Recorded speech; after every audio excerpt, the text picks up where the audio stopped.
I'm going to tell you a story about the time I thought my school was on fire.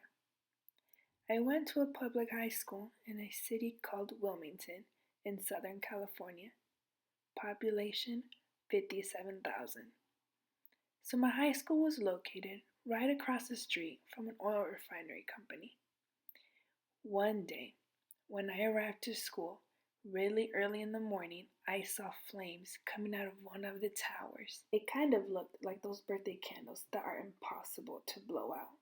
I immediately thought there was an explosion and the fire was going to somehow reach my school and my school was going to burn down. Luckily, it was a false alarm. Turns out it was only a gas flare. So, what is a gas flare? The oil company ExxonMobil says that it is a safety process that burns excess hydrocarbon gases which cannot be recovered nor recycled.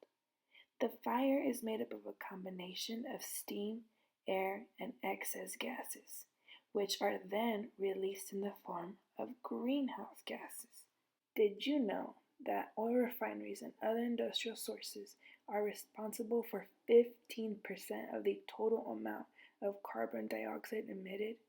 Needless to say that the 15% does not include other factors that the industries are using, like electricity. The U.S. Environmental Protection Agency says that if taken into consideration, the industrial fossil fuel combustion would be responsible for 29% of the carbon dioxide emitted into the atmosphere nationwide. That is a 14% increase. Sadly, this process is quite common because it is done every day when the refinery is starting up and shutting down.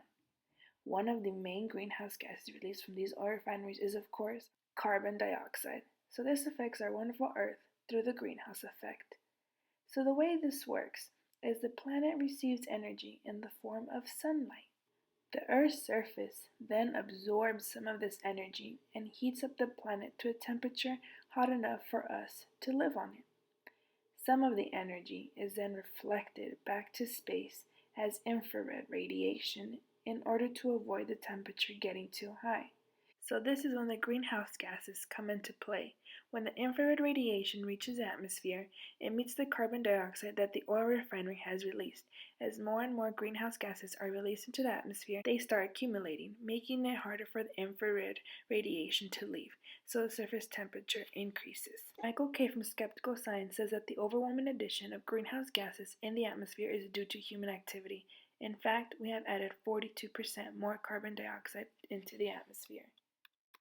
It's industries like these oil refineries that are impacting our used to be beautiful planet.